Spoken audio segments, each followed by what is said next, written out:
Hello friends, welcome to my YouTube channel let's go nice. आज मैं आपको एक सोनेट करवाऊंगी जो लिखा गया है हेनरी लुइस विवियन डेरोजियो के द्वारा। सोनेट का नाम है द हार्प ऑफ इंडिया। ये है हमारा आज का सोनेट, जो लिखा किसके द्वारा गया है? Henry Louis Vivian Derozio. ये हेनरी लुइस विवियन डेरोजियो के द्वारा लिखा गया है। फर्स्ट ऑफ ऑल मैं आपको हेनरी लुइस विवियन डेरोजियो के बारे में बताऊंगी। The story of Derozio is in a sense inseparable from the story of Hindu College, Calcutta, where he served as a teacher of English, and one that had profound impact upon his life as it had upon the lives of many other early Indian English author. So friends, इसमें उन्होंने बताया है जो Henry थे वो Hindu college Calcutta में teach करते थे। उनको इंडियन राइटर्स मतलब इंडियन कल्चर से बहुत ज़्यादा प्यार था। उनका जन्म हुआ था 18 अप्रैल 1809 18 अप्रैल 1809 को उनका जन्म हुआ था। उनका जन्म बर्थ प्लेस उनका था कोलकाता, और उनकी मृत्यु हुई थी 26 दिसंबर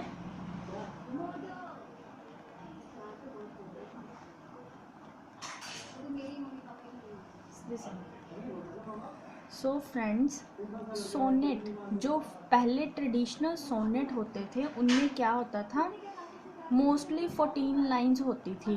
फर्स्ट 8 लाइंस में तो क्या होता था, मतलब कोई प्रॉब्लम होती थी और लेफ्ट लाइंस में क्या होता था, उनका सॉल्यूशन होता था। बट ये एक तरह का ऐसा सोनेट है जिसमें टोटल 14 लाइंस है। फर्स्ट 7 लाइंस में वो शोक डिस्क्राइब कर रहा है और लास्ट 7 लाइंस में वो होप डिस्क्राइब कर रहा है। तो पोएम का नाम है हमारा the harp of India. Harp का मतलब क्या है? Musical instrument. हार्प का मतलब है म्यूजिकल इंस्ट्रूमेंट। इस पोएम में इसको मेटाफोर के रूप में डिस्क्राइब किया गया है। मेटाफोर के रूप में इसको डिस्क्राइब किया गया है। जो हेनरी डेरोजियो थे वो क्या थे, उनके जो फादर थे वो इंडो पोर्टुगीज फैमिली से बिलोंग करते थे, मतलब पोर्टुगीज थे, और जो उनकी मदर थी वो ब्रिटिश थी। इन स्पाइट ऑफ, इनके बावजूद भी जो हेनरी थे उनको इंडियन कल्चर से बहुत ज़्यादा प्यार था। ये पोएम मेन इस बेस पे है कि जब हमारे इंडिया पर ब्रिटिश का राज हो गया था तो ब्रिटिश जो थे उन्होंने हमारे इंडियन राइटर्स की राइटिंग को बिल्कुल नेगलेक्ट कर दिया था, और हमारे जो इंडियन लोग थे उन्होंने भी उनको ज़्यादा इम्पोर्टेंस दी और हमारे इंडियन राइटिंग्स को बिल्कुल भी नहीं अपनाया, मतलब ध्यान ही नहीं दिया उन पर बिल्कुल भी, जिससे क्या है इंडियन राइटिंग्स ख़त्म होती गई। ये जो हेनरी थे ये कौन थे? एक मॉडर्न इंग्लिश पोएट थे, और इन्होंने किसको लेड किया था? यंग मैन ऑफ बंगाल को। जब ब्रिटिश राज था वो क्या था, हमारी हिस्ट्री का सबसे डार्कनेस पीरियड था। इससे क्या है, कल्चर ऑफ इंडिया तो इफ़ेक्ट हुआ ही हुआ, साथ में इकोनॉमिक स्टेटस पर भी बहुत ज़्यादा इफ़ेक्ट पड़ा इसका। किसके द्वारा हुआ था इफ़ेक्ट? ब्रिटिशर्स के द्वारा। इसकी रायम स्कीम, एक और चीज़ है, आप ध्यान दे सकते हो। इसकी जो रायम स्कीम है, रायम स्कीम इसकी है A B A B B A B C D C D C E E E, इसकी है ये rhyme scheme the harp of India poem की। सो नाउ हम सोनेट स्टार्ट करते हैं। फर्स्ट लाइन है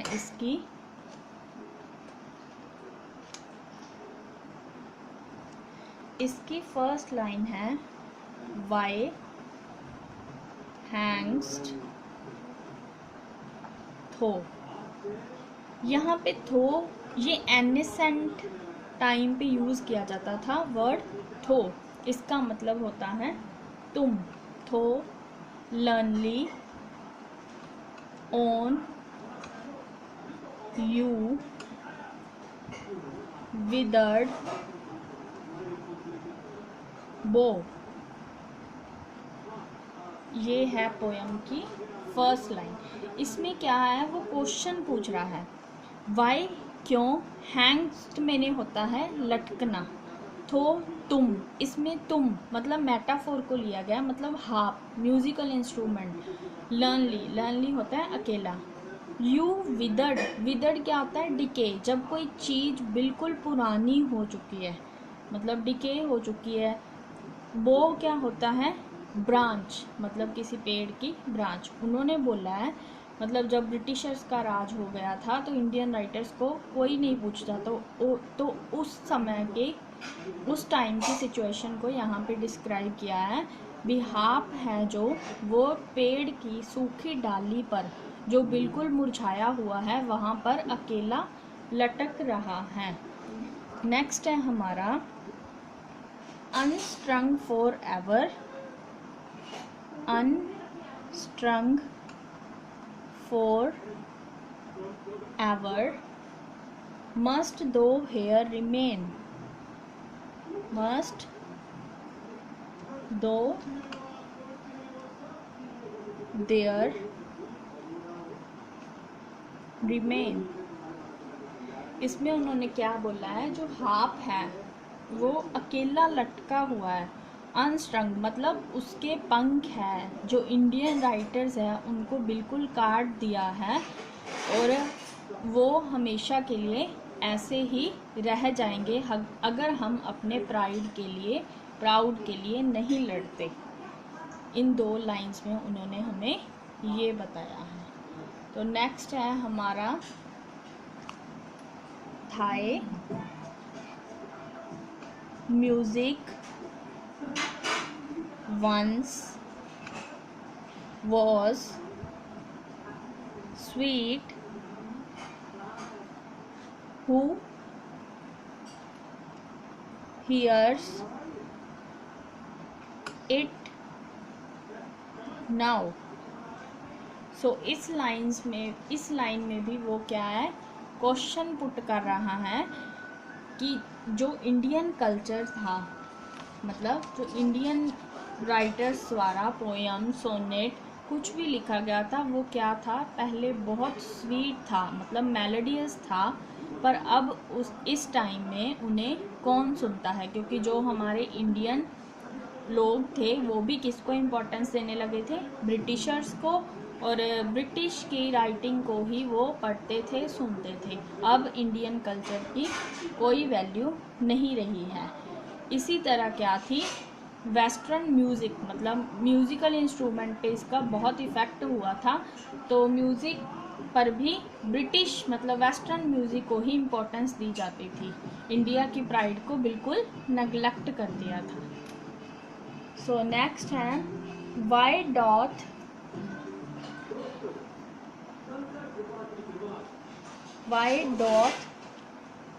the breeze Sai,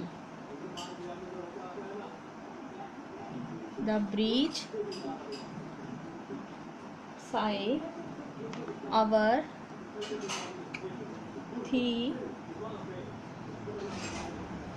in vain। उन्होंने क्या बोला है, ब्रीच साई अवर थी इन वेन, मतलब जो हार्प जो हार्प की स्ट्रिंग्स हैं मतलब तारे हैं, अगर हवा चलती है वो उन तारों में से गुजरती है और उसमें से हवा की झुनझुनाहट अभी भी सुनाई देती है, पर अब उसकी कोई वैल्यू नहीं रही है, उसकी आवाज़ किसी को भी सुनाई नहीं दे रही है, तो उस झुनझुनाहट, हल्की झुनझुनाहट का कोई मतलब नहीं रहा, उसे कोई देखना नहीं चाहता। नेक्स्ट लाइन है हमारी, साइलेंस हैथ बाउंड थी विद हर फटल चैन। इसका मतलब क्या है, इंडिया में मतलब इंडियन कल्चर में बिल्कुल सन्नाटा छा गया है, मतलब इंडियन कल्चर में बिल्कुल सन्नाटा छा गया है। फटल चैन होता है बिल्कुल मजबूत, मतलब पूरी कड़ी, मतलब पूरी, और इंडियन कल्चर में, आर्ट में, म्यूज़िक में, सभी जगह क्या है, पूरा सन्नाटा छा गया है, सभी और क्या है, ब्रिटिशर्स का इफ़ेक्ट हो रहा है। सो इसकी नेक्स्ट लाइन है, नेग्लेक्टेड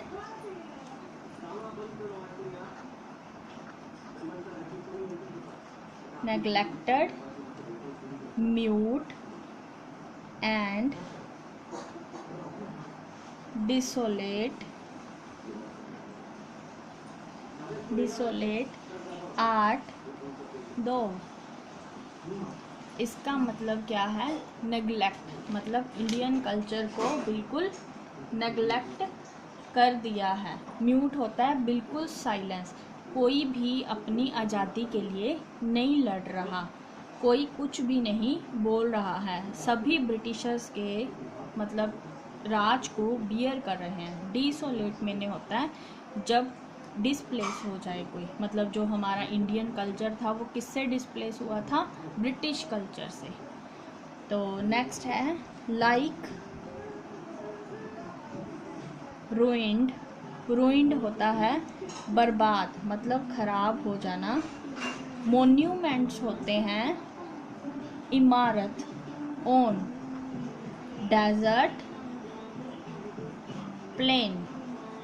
इसका क्या मतलब है, जो इमारतें हैं वो भी क्या है, बिल्कुल बेकार हो चुकी हैं। डेजर्ट तो पहले ही निर्जन होता है, बिल्कुल प्लेन होता है, उसमें कुछ भी नहीं होता, मतलब जो डेजर्ट में इमारतें हैं वो क्या है, बिल्कुल ख़राब हो चुकी हैं, बंजर हो चुकी हैं, उनकी देखभाल भी कोई नहीं कर रहा है, जैसे हमारे इंडियन कल्चर की तरफ किसी का भी ध्यान नहीं रहा।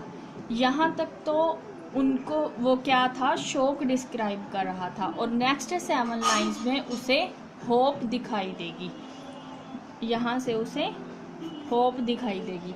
सो इसकी लाइन क्या है, ओ मैनी अ हैंड मोर वर्दी होता है कीमती, आप सभी को पता ही है। वर्दी फॉर देन माइन होता है मेरे से ज़्यादा, मतलब बहुत सारे वर्दी हैंड्स ने मुझसे भी ज़्यादा राइटिंग्स लिखी होगी, पहले लिख चुके हैं, मतलब उनका यहाँ है मैनी अ हैंड, मतलब बहुत सारे हाथ जो एलिजिबल हैं, उन्होंने भी बहुत सारी राइटिंग्स मेरे से भी ज़्यादा वो लिख चुके। नेक्स्ट है, वंस दे हारमोनियस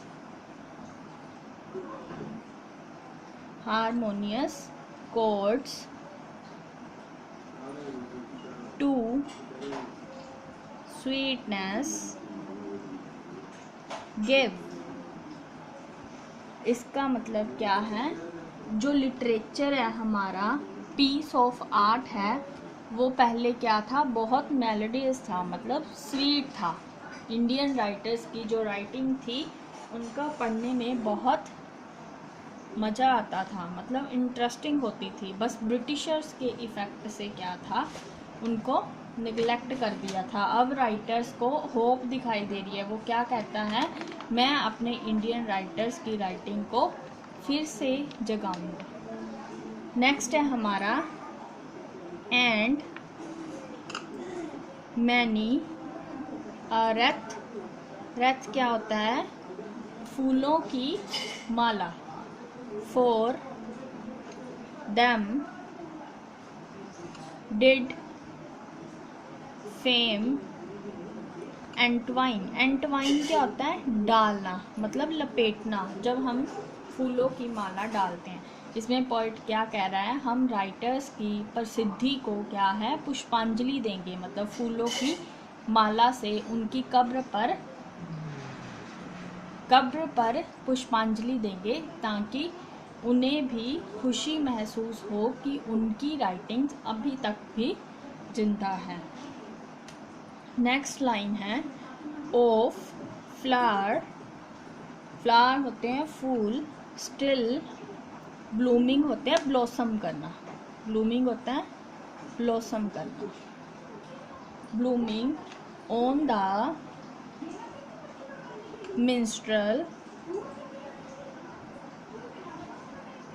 मिंस्ट्रल ग्रेव।